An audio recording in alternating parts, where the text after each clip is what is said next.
창세기 30장 25절부터 43절입니다. 좀 길지만 한번 읽어보도록 하겠습니다. 창세기 30장 25절부터 43절입니다.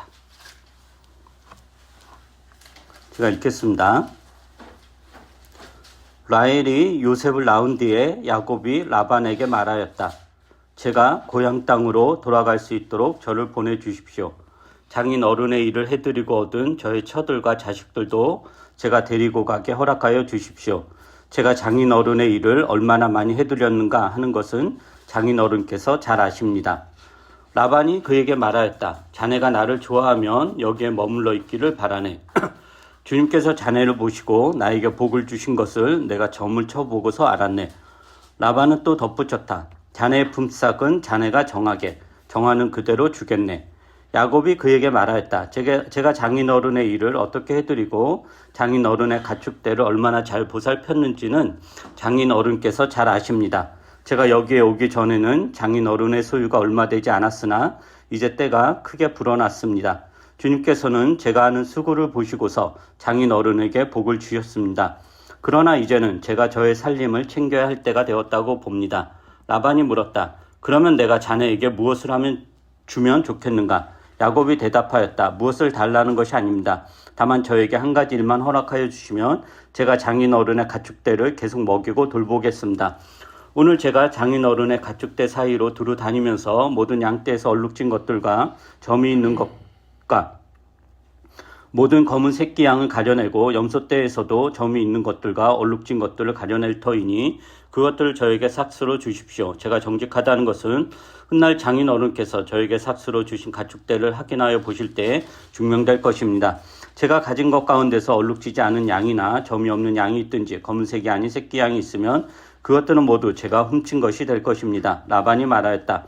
그러세 자네가 말한 대로 하겠네. 그러나 라반은 이렇게 말해놓고서도 바로 그날로 숫 염소 가운데서 줄무늬가 있는 것과 점이 있는 것을 가려내고 또 모든 암염소 가운데서도 흰바탕에 얼룩이 진 것과 점이 있는 것과 모든 검은 새끼 양을 가려내서 자기 아들들에게 주었다. 그런 다음에 라반은 야곱이 있는 데서 사흘길을 더 나가서 자기와 야곱 사이의 거리를 그만큼 뜨게 하였다. 야곱은 라반의 나머지 양떼를 쳤다. 야곱은 미루나무와 감복숭아 나무와 플라타너스 나무 사이에서 푸른 가지들을 꺾어서 껍질을 벗긴 다음에 벗긴 가지에 흰 무늬를 냈다. 야곱은 껍질을 벗긴 그 흰 무늬 가지들을 물 먹이는 구유 안에 똑바로 세워놓고 양떼가 와서 물을 먹을 때에 바로 눈앞에 세워놓은 그 가지들을 볼 수 있게 하였다. 양들은 물을 먹으러 와서 거기에서 교미를 하였다. 양들은 껍질 벗긴 그 나뭇가지 앞에서 교미를 하고서 줄무늬가 있거나 얼룩이 지거나 점이 있는 양을 낳았다.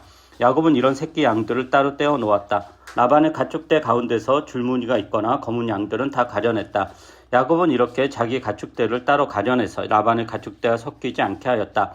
야곱은 튼튼한 암컷들이 교미할 때에는 물먹이는 구유에 껍질 벗긴 가지들을 놓아서 그 가지 앞에서 교미하도록 하곤 하였다.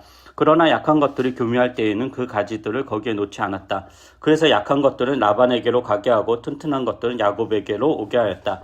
이렇게 하여 야곱은 아주 큰 부자가 되었다. 야곱은 가축대뿐만 아니라 남종과 여종, 낙타와 나귀도 많이 가지게 되었다. 자, 이제 야곱이 밧담 아람에 사는 이 삼촌 라반의 집에 온 지 대략 이제 14년이 되었습니다. 라반의 둘째 딸 라헬과의 결혼을 조건으로 삼촌 라반의 집에서 야곱이 이제 7년 동안 일을 하죠. 그 7년간의 그 노동이 끝난 후에 약속대로 라헬과 이렇게 이제 결혼을 하려고 하는데 라반의 속임수로 라헬이 아니라 레아가 신방에 들어가고 야곱은 이것도 모르고 레아와 이제 첫날 밤을 이렇게 치르죠. 그러면서 다시 또 이제 7년을 이렇게 보내죠. 레아는 야곱이 라헬을 포기할 수 없었기 때문에 다시 라헬을 주는 조건으로, 라헬과 결혼하는 조건으로 다시 그 라반의 집에서 7년을 또 일을 합니다. 그러니까 14년을 일을 하는 거죠. 근데 그렇게 14년을 일하면서 그게 이제 레아와 라헬과의 결혼을 조건으로 14년을 노동을 한 것이기 때문에 그 14년을 노동하면서 야곱이 자기 재산을 이렇게 모을 수는 전혀 없었습니다. 그죠? 그냥 14년을 그 두 여인과의 결혼 요 조건 때문에 그냥 아무것도 자기 수중에 뭐 들어오는 거 없이 이렇게 일을 합니다. 그래서 이제 그렇게 이제 라헬과 이제 결혼을 하죠. 결혼하고 7년간을 라반의 집에서 이제 일을 하면서 이 7년 동안 야곱이 레아와 라헬 그리고 그녀들의 몸종인 비라와 실바의 관계에서 11명의 아들과 1명의 딸을 낳아요. 그러니까 7년 동안 낳은 거예요. 7년 동안 11명의 아들과 이제 1명의 딸을 이렇게 낳죠. 그리고 그러니까 4명의 여자죠. 이런 여러 여자와의 결혼은 야곱이 원했던 것은 아닙니다. 야곱의 노동력을 필요로 했던 라반의 욕심과 속임수로 인해 벌어진 일이죠. 야곱은 이제 속이 말이 아니었을 거예요. 이 레아와 라헬의 갈등으로 인해서 집안이 늘 긴장의 연속이었을 거예요. 그러니까 7년 동안에 11명의 그 아들과 1명의 딸이 태어났다는 거는 최소 1년에 2명 정도 이렇게 계속 태어난 거잖아요.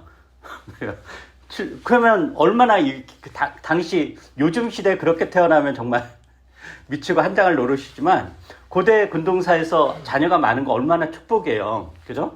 근데 1년에 2명씩이나 태어나니까 얼마나 집안의 경사가 끊이지 않고 막 웃음소리, 행복소리가 이렇게 되었어야 되는 그런 상황인데 이 레아와 라헬이 갈등이 있는 거잖아요. 그 갈등으로 인해서 한 아이가 태어나는데 그게 누군가에게는 기쁨인데 누군가에게는 슬픔이 되는 그 야곱은 이제 그 중간에서 기뻐할 수도 없고 슬퍼할 수도 없는 애매모호한 고통의 시간을 이렇게 보냈다라고 우리가 생각을 할 수 있습니다. 그러니까 레아가 아들을 낳으면 라헬 눈치를 봐야 되고 라헬이 아들을 낳으면 레아의 눈치를 봐야 되는 그러니까 7년이라는 기간 동안에 굉장히 많은 아들들이 태어났지만 그게 마냥 행복한 것이 아니라 이 긴장감, 갈등의 그런 상황이었을 것입니다. 그러나 이렇게 낳은 아들로 인해서 아브라함과 이삭과 야곱에게 하셨던 하나님의 약속이 성취되죠. 하나님께서 아브라함을 이렇게 불러내시면서 아브라함에게 하셨던 약속이 너의 후손을 하늘의 별처럼 많게 하고 너의 후손으로 인하여 모든 민족이 복을 받게 될 것이다 라고 이야기하셨단 말이에요. 약속을 하셨단 말이에요. 그러나 정작 아브라함은 그 약속의 어떤 성취로 겨우 이삭을 하나를 얻죠. 이삭을. 그죠? 그리고 나서 또 하나님께서 이삭에게도 너의 후손은 뭐 어쩌고저쩌고 이렇게 했는데 이삭도 결국에는 누굴 낳냐면은 에서와 야곱 두 아들밖에 안 낳는 거예요. 그러니까 무슨 하늘의 별, 하늘의 모래는커녕 간에 당시 이제 고대 사회에서는 다산이, 그러니까 자녀를 많이 낳는 게 일반적인 상황이었는데 물론 낳다가 죽기도 하고 많이 그랬겠죠. 그런데 겨우 뭐 야곱은 그러니까 정통으로서는 그냥 1명을 낳고 이삭은 이제 2명을 낳은 거니까 이런 약속이 언제 이루어져요? 근데 그게 어느 때 이루어지기 이제 시작을 하냐면은 야곱 때 이루어지는 거죠. 드디어 야곱 때. 그러니까 아브라함에게 네 후손을 하늘의 별처럼 번성하게 하겠다고 하신 주님의 약속이 드디어 야곱의 시대에 이제 성취되기 시작을 하는 겁니다. 근데 이게 라반의 욕심과 속임수, 두 여자의 갈등과 경쟁, 그로 인한 고통의 상황에서 하나님의 언약이 성취된다라는 거예요. 그러니까 근데 이게 하나님께서 당신의 약속을 성취하기 위해 그래서 라반의 욕심을 일으키고 두 여자를 갈등 상황으로 몰아넣은 건 아니죠. 그건 그냥 자기네들 욕심에 따라서 자기네들 욕구에 따라서 막 치고받고 막 이렇게 했던 거예요. 그죠? 그러나 하나님은 인간이 어떤 처지에 있다고 하더라도 그것을 이용하여 당신의 뜻을 이루어 가십니다. 심지어 하나님을 떠나고 하나님을 불신하는 상황이라고 하더라도 하나님은 그것을 이용해서 당신의 일을 이루어 가신다라는 거죠. 그렇기 때문에 지금 여러분의 삶이 어떠하든지 여러분의 생각이 어떠하든지 여러분 인생에 그 무엇이 일어나든지 간에 상관없이 하나님이 역사하는 무대라는 것, 하나님이 일하시고 계신다라는 인식, 그 인식을 갖는 것이 신앙의 첫걸음입니다. 자, 그 다음에 이제 좀 더 보면은 야곱이 이제 7년, 또 7년을 라반의 집에서 일을 해요. 그래서 이렇게 14년 동안 일하면서 라반과의 맺었던 계약을 야곱이 다 지키죠. 야곱은 성실하게 일했습니다. 뒤에 내용들을 보면. 그리고 야곱으로 인해 라반의 집안의 재산이 엄청나게 늘어났어요. 야곱이 14년간 성실하게 책임을 다해서 열심히 일한 덕분에 그렇게 별로 재산이 별로 없었는데 라반의 집안이 야곱으로 해서 상당히 많이 늘어났다라고 그래요. 그래서 이제 야곱이 자신의 의무를 다했죠. 14년의 의무를 다했잖아요. 그래서 라반에게 고향 땅으로 돌아갈 수 있도록 해달라고 요청합니다. 그래서 25절, 26절에 보면 한번 보세요. 25절, 26절에 보면 야곱이 라반에게 뭐라고 이야기하냐면은 제가 고향 땅으로 돌아갈 수 있도록 저를 보내주십시오. 장인 어른의 일을 해드리고 얻은 저의 처들과 자식들도 제가 데리고 가게 허락하여 주십시오. 제가 장인 어른의 일을 얼마나 많이 해드렸는가 하는 것은 장인 어른께서 잘 아십니다. 라고 해요. 근데 여기에서 사용한 히브리어 문법이 명령형이에요. 명령형. 그러니까 야곱이 라반에게 막 빌면서 비굴하게 제발 저희 좀 돌려보내주세요. 라고는 그런 게 아니라 표현하는 내용 굉장히 정중하지만 이 야곱이 라반에게 일종의 명령하는 겁니다. 너는 나를 그리고 내 처들과 내 자식들을 보내야 된다. 보내달라라고 이제 일종의 명령하는 거예요. 그러니까 매우 단호하게 가족들과 함께 고향으로 돌아갈 수 있게 해달라고 요청을 하는 거죠. 그리고 야곱이 이렇게 단호하게 요청하는, 거의 명령하듯이 요청하는 이유는 라반이 순순히 돌려보내지 않을 것을 알고 있기 때문입니다. 14년 동안 라반을 겪었잖아요. 그래서 라반이 어떤 인간이라는 것을 야곱이 너무도 잘 알기 때문에 이게 그냥 정면 돌파하지 않는 한 이 문제가 풀리지 않을 거다라는 것을 야곱이 아는 거죠. 그래서 굉장히 명령적으로, 직설법으로 우리를 돌려보내라 라고 이야기를 해요. 근데 이제 아니나 다를까 라반이 야곱을 붙잡죠. 라반이 어떻게 이야기하냐면은 27, 28절에서 라반이 자네가 나를 좋아하면 여기에 머물러 있기를 바라네. 주님께서 자네를 보시고 나에게 복을 주신 것을 내가 점을 쳐보고서 알았네. 자네의 품삯은 자네가 정하는 그대로 주겠네 라고 그래요. 그러니까 라반은 야곱을 보내고 싶은 마음이 전혀 없죠. 왜냐하면은 야곱으로 인해서 집안의 재산이 엄청나게 늘어났기 때문이에요. 그러니까 보석 같은, 보물 같은 황금알을 낳는 거위인데 왜 보내겠어요? 그래서 라반이 교묘하게 야곱에게 제안을 하는데 처음에 어떤 표현을 쓰냐면 뭐라고 하죠? 자네가 나를 좋아하면 자네가 나를 이렇게 사랑하며 이런 표현이거든요. 근데 원래는 이 표현은 어떤 표현이냐면은 아랫사람이 윗사람한테 혹은 종이 주인한테 하는 표현이에요. 주인께서 저를 마음에 들어 하시면, 주인께서 저를 어여삐 여기시면, 주인께서 저를 좋아하신다면 저의 청을 이렇게 해주세요. 그러니까 아랫사람이 윗사람한테 하는 표현이거든요. 그러니까 근데 야곱과 라반의 관계는 야곱이 아랫사람이고 라반이 윗사람인 거잖아요. 사위와 장인 관계니까. 그러니까 이거를 라반이 쓰는 거 굉장히 어색한 건데 라반이 이런 표현을 쓴단 말이에요. 그러니까 이렇게 표현을 쓴다는 것은 라반이 자기의 이득을 쟁취하기 위해서 굉장히 굴욕적인 상황까지도 너끈하게 충분히 이렇게 감내하는 사람이다라고 할 수 있는 거죠. 그래서 당신이 나를 좋아하면, 네가 나를 좋아하면 이라는 표현을 쓰므로 야곱에게 이제 아첨을 하는 거예요.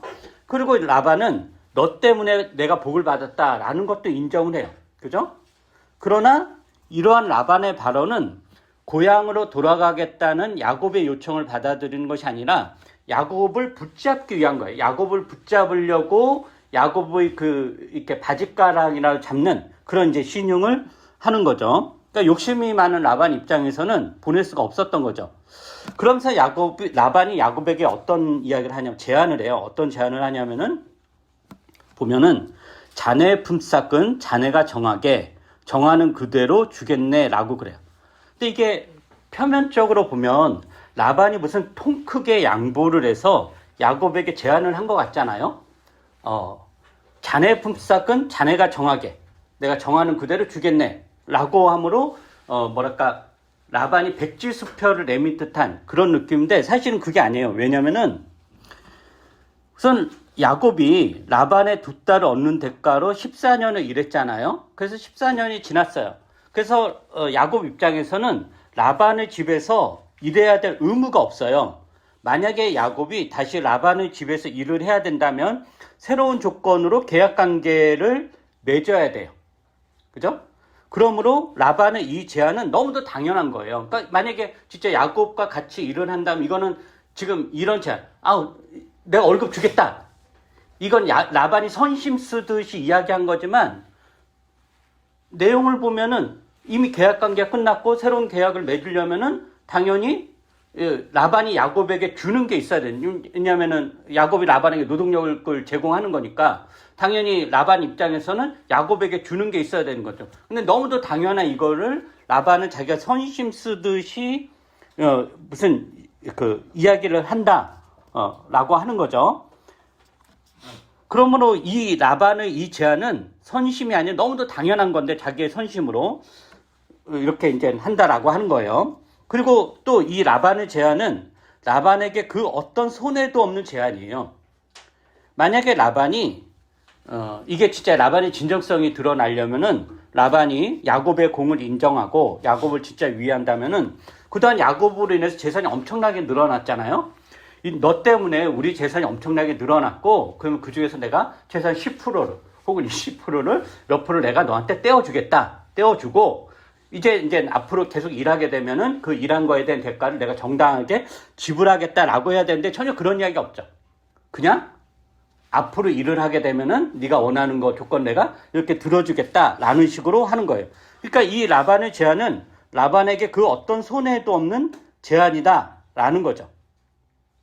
욕심이 많은 라반은 털끝만큼도 손해를 볼 마음이 없기 때문에 이런 당연한 제안을 하면서 자신이 무슨 대단한 선심을 쓰는 것처럼 자신이 대단한 무슨 희생을 하는 것처럼 이야기한단 말이에요.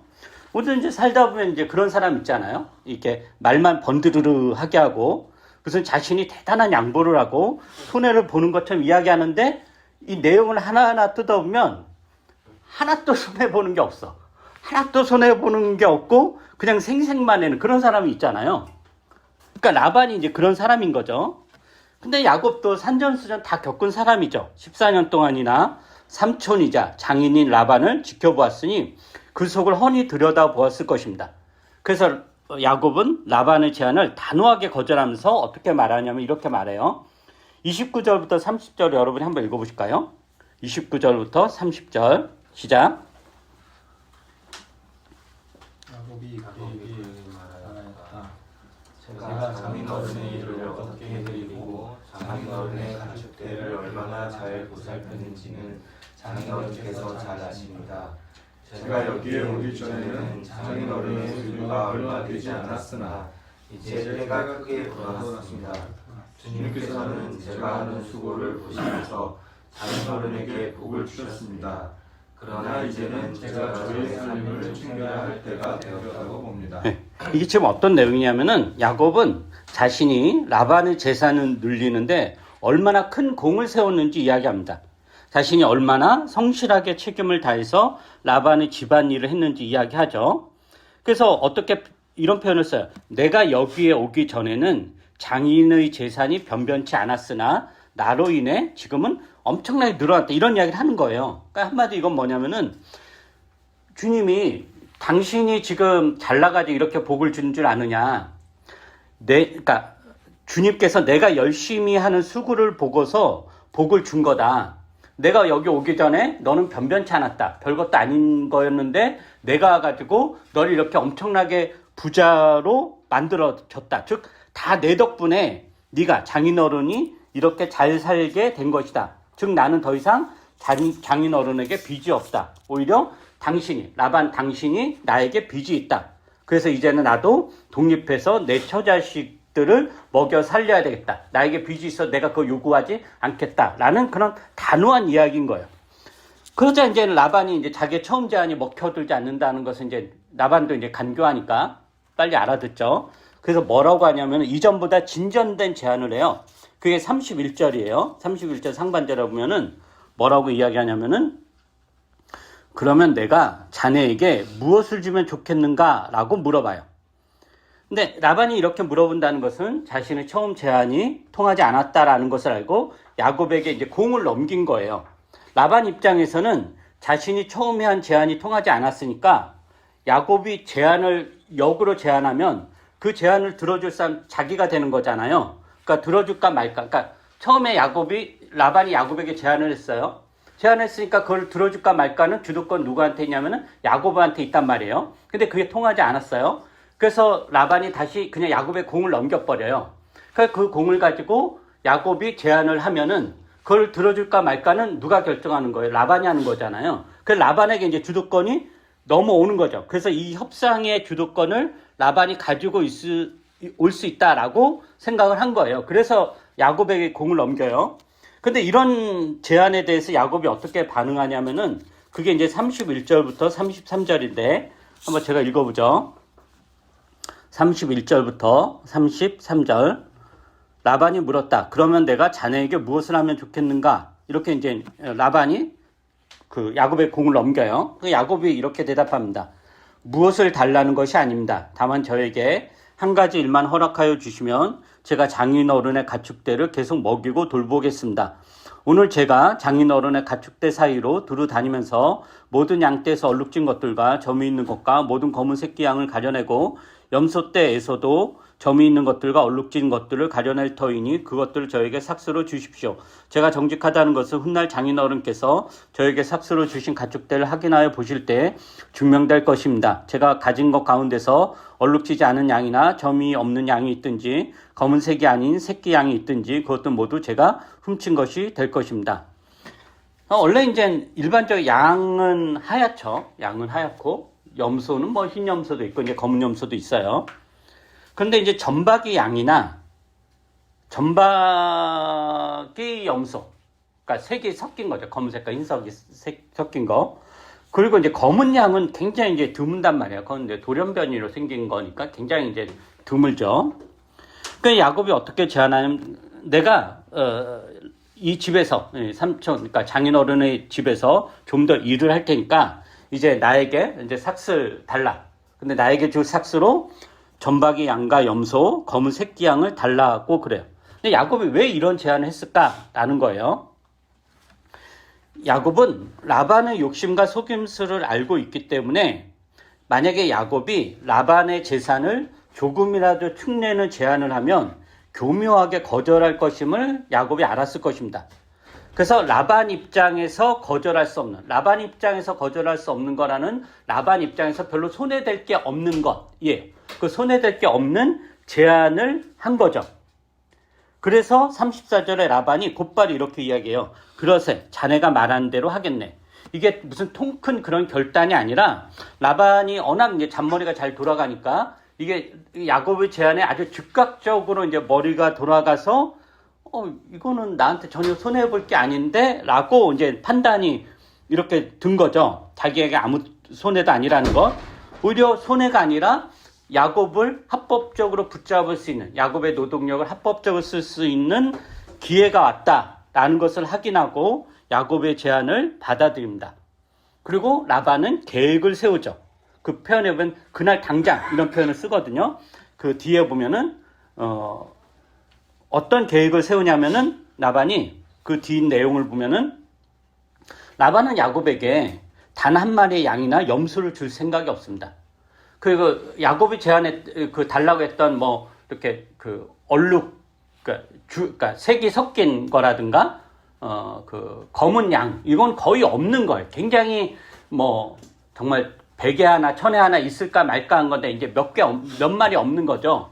근데 그 몇 마리 없는 거는 줄 법한데 라반은 그걸 줄 마음조차도 없는 거예요. 그러니까 단 일에 손해도 볼 마음이 없는 거죠. 그래서 잽싸게 집에 가서 자기 집에 막 이제 양들과 그런 거 있을 거 아니에요. 그것들 다 조사를 해가지고 그 중에서 이제 점박이라든가 검은 양이라든가 이런 거 다 골라내가지고 누구한테 미리 상속을 해요. 자기 아들들한테. 그 아들들에게 상속하니까 이제 자기 게 아닌 거잖아요. 근데 야곱과의 계약은 자기 거에서 빼가는 거였잖아요. 그러니까 이제 그러니까 야곱으로서는 받을 게 아무것도 없는 거죠. 그리고 나서 또 어떻게 그 라반이 계획을 세우냐면은 그러니까 그러니까 야곱이 라반의 양떼를 이제 그 양떼와 염소떼 이런 거를 이제 뭐 이렇게 일부를 이제 그 목양을 하고 있었는데 그 야곱이 맡은 그 양떼와 짐승떼와 그 라반의 가족들 몰고 떼를 분리를 시켜요. 그것도 어느 정도 거리로 하냐면은 걸어서 사흘길. 그러니까 엄청나게 긴 거죠. 근데 라반이 이렇게 한 이유는 뭐냐면은 야곱을 믿지 못하는 거죠. 저 야곱이 저러다가 몰래 우리에 와서 이렇게 훔쳐갈 수도 있다. 그러니까 그것을 방지하려고 걸어서 사흘길이니까 엄청나게 먼 거리거든요. 그런 식으로 띄워놓고 야곱이 맡고 있는 양이나 염소 중에서는 뭐 얼룩 무늬가 있는 거라든가 검은 새끼 양이라든가 이런 게 전혀 없는 거죠. 그러니까 야곱은 전혀 이제 가질 수가 없고 라반은 그렇게 이제 다 조치를 취했으니까 다시 이제 야곱의 노동력을 무료로 아무 대가 없이 이제 사용할 수 있다고 얼마나 굉장히 이제 기뻤을 거예요. 드디어 다 해결됐다. 얼마나 이제 행복을 했겠어요. 그러나 라반이 이렇게 계획이 있었던 것처럼 야곱도 계획이 있죠. 그죠? 야곱은 라반에게 제안을 했죠. 이런 얼룩무늬라든가 검은 양 새끼는 내가 갖겠다. 이렇게 제안을 했어요.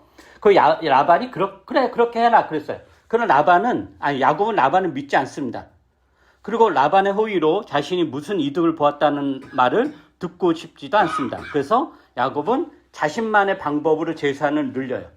여기서 이제 야곱이 무슨 나뭇잎 뭐 이렇게 하는데 이렇게 사용한 방법이 가학적인지 아닌지를 따지는 것은 본문의 의도는 아닙니다. 지금 본문이 의도하는 건 뭐냐? 라반의 도움 없이 오히려 라반의 집요한 방해에도 불구하고 야곱이 머나먼 이국 땅에서 큰 부를 축적했다라는 것입니다.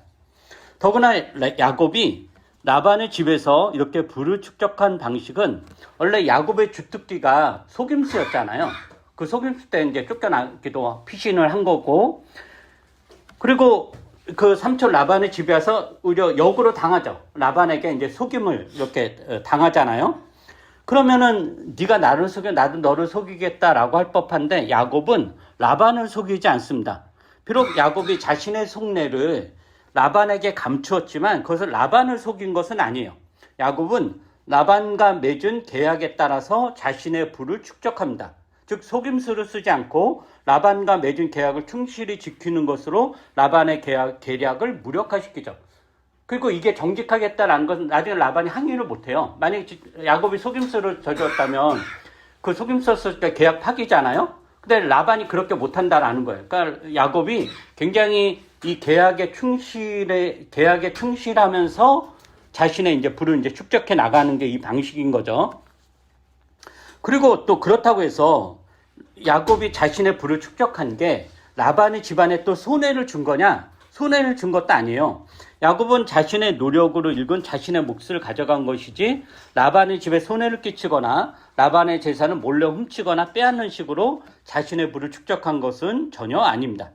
즉 야곱은 라반의 욕심이 채워지지 못하도록 한 것뿐이지 라반에게 손해를 끼친 것은 아닌 거예요. 우리가 어떤 사람의 욕심을 무력화시키는 게 그 사람에게 손해를 끼친 게 아닌 거죠.